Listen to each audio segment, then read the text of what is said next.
بسم اللہ الرحمن الرحیم. ناظرین السلام علیکم. میں ہوں آپ کا میزبان صابر شاکر وفاقی دارالحکومت اسلام آباد سے کچھ تازہ ترین اطلاعات اور اہم خبریں آپ سے شیئر کرتے ہیں، کیونکہ 3-4 خبریں ہیں، کافی ڈیولپمنٹس ہو رہی ہیں. عمران خان صاحب نے کچھ فیصلے کیے ہیں. دوسری جانب 14 جماعتی اتحاد، حکمراں اتحاد جو ہے وہ بھی راستے تلاش کر رہا ہے، فرار کے راستے تلاش کر رہا ہے، مختلف ہیلوں بہانوں سے عام انتخابات سے دوڑنے کی کوشش کر رہا ہے. لیکن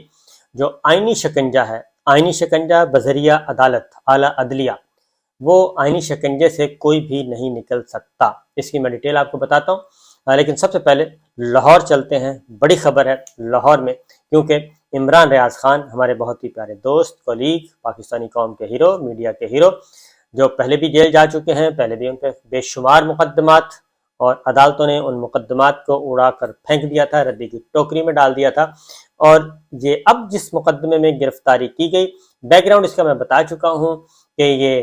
سابق army chief general Qamar Javed Bajwa جس دن ریٹائر ہو رہے تھے اس دن انہوں نے یہ مقدمات درج کروایا عمران ریاض خان کے خلاف. یعنی ان کے دن کا آخری دن، ان کے دور کا آخری دن تھا، اور یہ مقدمہ ایف آئی اے میں درج ہوا. ایف آئی اے کے سب انسپیکٹر نے کیا، اور یقیناً ان کے پیچھے اس کے علاوہ کوئی اورات ہو نہیں سکتا مبینہ طور پہ. اور پتہ نہیں کتنے لوگوں کے خلاف مقدمات درج کروا کے گئے ہیں، میرے خلاف کتنے کروائے ہوں گے، باقی جرنلسٹوں کے خلاف کتنے کروائے ہوں گے. جانے سے پہلے وہ یہ کام کر کے گئے ہیں، کیونکہ ان کا بہت پسندیدہ یہ مشغلہ تھا. اور چونکہ وہ ایکسٹینشن لینا چاہ رہے تھے، کنٹینیو کرنا چاہ رہے تھے، ماشاء اللہ بھی لگانے کی خواہش کبھی کبھی پیدا ہو جاتی تھی. لیکن شکر الحمدللہ کہ ان کی یہ خواہش جو ہے وہ پاکستان کے مضبوط سسٹم نے اور پاکستان کے مضبوط اداروں نے یہ ان کی خواہش پوری نہیں ہونے دی، اور ان کی خواہش کا قلقمہ کیا. یہ حرکتیں وہ کرتے رہے ہیں جانے سے پہلے، اور آخری دن تک آپ اس سے اندازہ کر لیں کہ ذہنیت انسان کی کیا ہوتی ہے، کہ آخری دن بھی وہ باز نہیں آئے اور وہ مقدمہ درج کروا کے چلے گئے. عمران ریاض خان صاحب کو اٹھوا لیا گیا اور ان کو گرفتار کیا گیا تھا ایئرپورٹ سے. اور میں آپ کو اس کا بیک گراؤنڈ بتا چکا ہوں کہ اس مقدمے کو نئی جو ملٹری لیڈرشپ ہے انہوں نے ایسے تک کسی بھی مقدمے کو پرسو نہیں کیا تھا، نئی ملٹری لیڈرشپ. لیکن چونکہ ایک خواہش تھی کہ صحافیوں کو اٹھانا ہے جو مخالف بیانیاں ہیں، تو سب سے پہلا شکار عمران ریاض خان ہوئے، اور ان کو پرانی ایف آئی آر میں ان کو اٹھایا گیا. اور آج ان کی ہیئرنگ ہوئی. پہلے تو ان کو کوئی 30-35 گھنٹے ان کو غائب ہی رکھا، ان کو اپیئر ہی نہیں کیا. اس کی وجہ تھی کہ جیسی عدالت میں جاتے تو جو آج عدالت نے حشر کیا ہے اس ردی کے کاغذ کا یہی حشر ہونا تھا اگر وہ کل بھی اس کو پیش کر دیتے. تو بہرحال آج ان کو پیش کیا گیا، عدالت میں گئے، اور عدالت میں میاں اشفاق ایڈوکیٹ حسب معمول انہوں نے بہت اچھے دلائل دیے. اور پھر سب سے بڑی بات یہ کہ عمران ریاض خان نے اون کیا، انہوں نے کہا جی میں نے بالکل گفتگو کی ہے، اور یہ میرا پوائنٹ آف ویو ہے، اور میرا کانسٹیٹیوشن مجھے یہ رائٹ دیتا ہے، حق دیتا ہے بولنے کا، آزادی. اور میں نے کوئی غیر قانونی بات نہیں کی، کسی ادارے کے خلاف بات نہیں کی، میں نے سوالات اٹھائے ہیں اور میں بالکل اس کو مان رہا ہوں، اور اس میں کوئی غیر قانونی چیز نہیں ہے. تو 14 دن کا ریمانڈ یا 7 دن کا ریمانڈ مانگا گیا ایف آئی اے کی طرف سے. اور عدالت نے پوچھا کہ آپ کس چیز کا ریمانڈ مانگ رہے ہیں، کرنا کیا ہے آپ نے، وہ تو مان رہے ہیں سارا کچھ. یہی بات فواد چودھری صاحب نے کہی، وہ بھی عدالت میں گئے، انہوں نے کہا بالکل میں نے گفتگو کی ہے، اور میں نے منشی کہا ہے، اور میں نے یہ ساری باتیں کی ہیں. تو اب یہ تبدیلی ہے، اب لوگ کہتے ہیں کہ جی بالکل ہم نے کہا ہے. لیکن اس کے باوجود فواد چودھری صاحب نے اپنی گرفتاری کے دوران کی ساری داستان انہوں نے بیان کی ہے کہ کس طریقے سے ان کو تنگ کیا گیا، کس طریقے سے ان کے ساتھ غیر انسانی سلوک کیا گیا. بہرحال عمران ریاض خان صاحب کو جی وہ 1 گھنٹے کے بعد ہی فیصلہ محفوظ ہو گیا، اور اس کے بعد عدالت نے، جوڈیشل مجسٹریٹ نے، وہ ایف آئی آر جو ہے وہ مقدمہ ردی کی ٹوکری میں ڈالا اور ان کو ڈسچارج کر دیا، رہا کرنے کا حکم دیا. اور وہ رہا ہو کے اپنے فیملی کے ساتھ، اپنے دوستوں کے ساتھ بڑے خوش و خرم زندگی گزار رہے ہیں اس وقت. تو ہماری طرف سے مبارکباد. اور ان دوستوں کو خاص طور پہ میں کہوں گا، میڈیا کے وہ لوگ، میڈیا کے وہ ہماری برادری جو آواز نہیں اٹھاتی، جو صرف اپنے آپ کو صحافی سمجھتی ہے، باقی کسی اور کو صحافی نہیں سمجھتی. کیونکہ مریم صاحبہ کا سٹیٹمنٹ آ گیا تھا کہ یہ صحافی نہیں ہے، یہ لبادہ اوڑھے ہوئے ہیں کچھ صحافی، تو اس لیے سارے خاموش ہو گئے تھے. تو اب آپ پہ خدا نخواستہ ماضی میں بھی برا وقت آیا، مستقبل میں بھی آیا، تو اس طرح کے حرکتیں میرا خیال اب ہمیں نہیں کرنی چاہیے. ہمیں اپنے اندر بھی یونٹی پیدا کرنی چاہیے، اور اصولوں کی بنیاد پہ تو کم از کم ایک رہنا چاہیے. بہرحال عمران ریاض خان صاحب رہا ہو کے واپس، اور یہ ایک حق اور سچ کی فتح ہے، اور باجوہ صاحب کے لیے ایک میسج ہے کہ باجوہ صاحب آپ جا چکے ہیں، آپ ریٹائر ہو چکے ہیں، اب آپ کا کوئی ترجمان نہیں ہے، تو جو آپ نے غلط کام کیے تھے عدالتیں ان کو تسلیم نہیں کر رہی۔ بہرحال جی، اس کے بعد ایک اور عامر سعید راں، ان کو کیا ہوا جی، ان کا نہیں پتہ چل رہا، ایڈوکیٹ ہائی کورٹ ہے، چودھری پرویز رائی صاحب کے لیگل ایڈوائزر تھے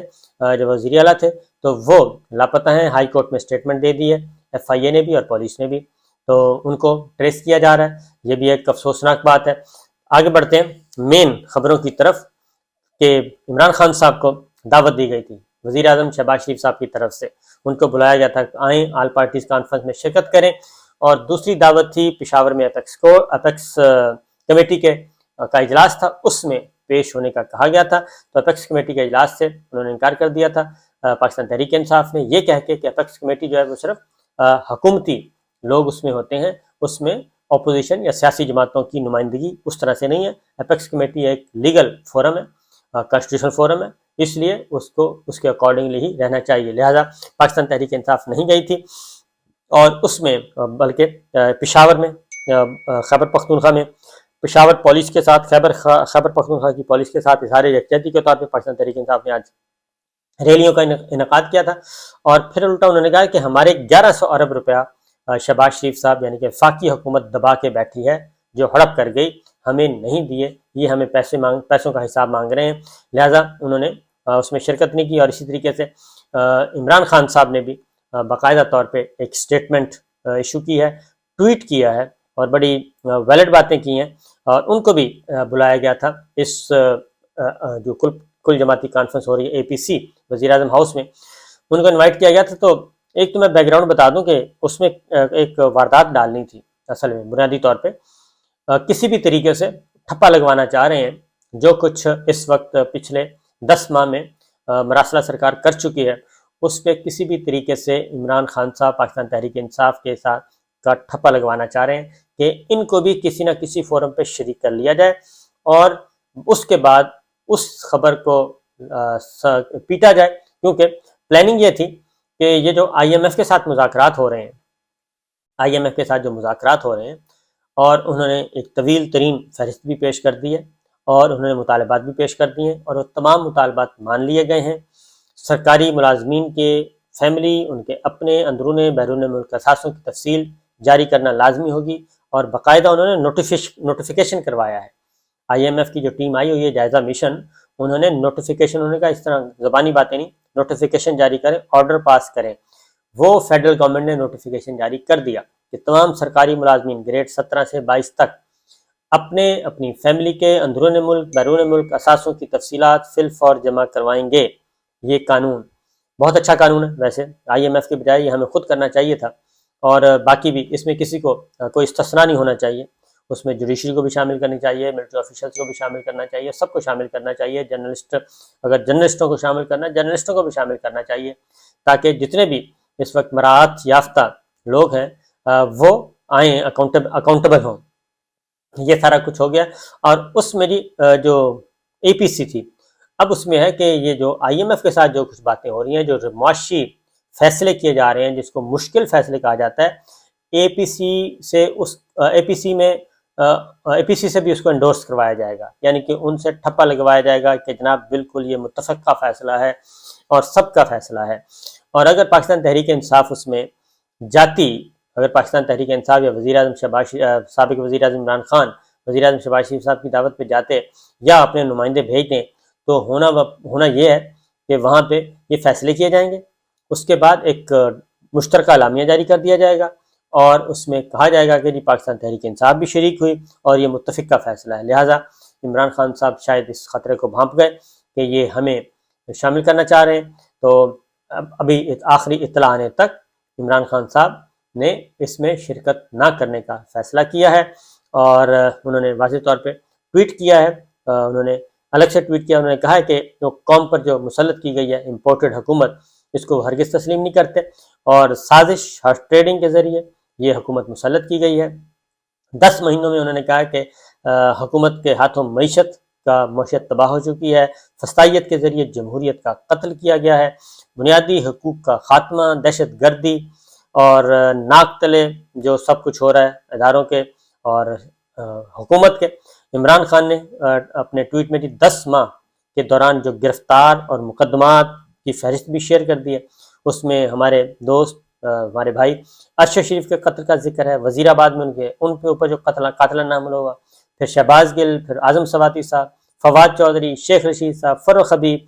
اور یہ سارے پرویز الہی صاحب، سمیع ابراہیم، چودھری غلام حسین، شیری مزاری، ان سب کا ذکر کیا ہے کہ ان کو کس طریقے سے گرفتار کیا گیا، جمیل فاروقی کو گرفتار کیا گیا، اور ڈاکٹر معید باہر بیٹھے ہیں۔ یہ سارے جو ہیں یہ 10 ماہ کی یہ پوری چارج شیٹ ہے اس مراسلہ سرکار کی جو کچھ انہوں نے کیا، اس لیے انہوں نے کہا جی کہ ہم بالکل اس میں شریک نہیں ہوں گے اور انہی سے ٹھپا لگوانا تھا۔ اور دوسری جانب جاتے جاتے یہ بھی بتا دیں، ٹائم تھوڑا ہے، کہ وزیر اعلیٰ نگراں وزیر اعلیٰ پنجاب محسن نقوی، ان کے خلاف جو اپوائنٹمنٹ کے خلاف پیٹیشن ہے وہ ٹیک اپ کر لی گئی ہے لاہور ہائی کورٹ میں۔ شیخ رشید صاحب جو ہیں وہ پیٹیشن فائل کرنے والے ہیں، جو اس وقت گرفتار ہیں، جن کو پنجاب پولیس نے شیخ رشید صاحب نے بتایا کہ ان کو کس طریقے سے پنجاب کی حدود سے اٹھایا گیا، اسلام آباد پہنچایا گیا، اور اب ان پہ بھی مزید مقدمے درج ہو گئے ہیں۔ ایک مری میں ہے، ایک کراچی میں کر دیا گیا توہین بلاول پہ، تو یہ اور ان کو بلایا، ان کو کہا جا رہا ہے کہ اگر یہ اس کے بعد پھر کراچی کی پولیس ان کو لے کے جائے گی، پھر مری کی پولیس لے کے جائے گی، اس طریقے سے یہ کیا جا رہا ہے جو فواد چودھری صاحب کے ساتھ کیا گیا تھا۔ تو شیخ صاحب کے ساتھ بھی یہ کرنے کا ارادہ ہے، اور ان کو عدالتی حکم پہ ان کی فیملی ممبرز ملاقات کر سکے، عدالتی حکم کے بغیر ان کے ساتھ ملاقات نہیں ہو سکتی تھی۔ دوسری جانب جو عام پنجاب میں انتخابات کا پیٹیشن فائل ہوئی ہے، اور اس کے لیے آج دوسری ہیئرنگ تھی اور لاہور ہائی کورٹ میں، تو وہاں پہ انہوں نے یہی کہا ہے کہ یہ اوپن اینڈ شٹ کیس ہے، آئین سے انحراف ممکن نہیں ہے، اور 1 ہفتے کے اندر الیکشن کمیشن آف پاکستان سے اور گورنر سے تحریری طور پہ جواب مانگ لیا ہے، اور اس کے بعد عدالت میں اس خدشات کا اظہار کیا اسد عمر صاحب نے کہ جیسے جیسے ڈیلے ہو رہا ہے، ٹائم کم ہو رہا ہے، تو عدالت نے کہا فکر نہ کریں، الیکشن ہونے ہیں اور عدالت کو اپنی کارروائی کرنے دیں، اور اس کے بعد یہ پاسبل نہیں ہے کہ آپ انتخابات کو ملتوی کر سکیں، یہ سب کے سب بالآخر آئینی شکنجے میں آئیں گے اور عدالتی شکنجے میں آئیں گے، کیونکہ جو ڈیلے کی باتیں ہو رہی ہیں وہ مردم شماری، ڈیجیٹل مردم شماری، پھر اس کے بعد اس کے نتائج مرتب کرنا، ایک طویل دورانیے کا ایک ہے سہانا خواب ہے جو کہ دیکھنا چاہ رہے ہیں، لیکن آئین جو ہے وہ خواب دیکھنے سے منع بھی نہیں کرتا، لیکن خوابوں کی تعبیر بھی وہ پوری نہیں کرتا، کیونکہ آئین پاکستان میں جو کچھ لکھا ہوا ہے اس سے انحراف ممکن نہیں ہے، اور یہ 90s کا 80s کا یا ماشاء اللہ کا دور نہیں ہے۔ اس لیے آنے والے دنوں میں یہ خبریں آپ کو ملیں گی اور اچھی خبریں ملیں گی۔ اجازت دیجیے، اللہ حافظ۔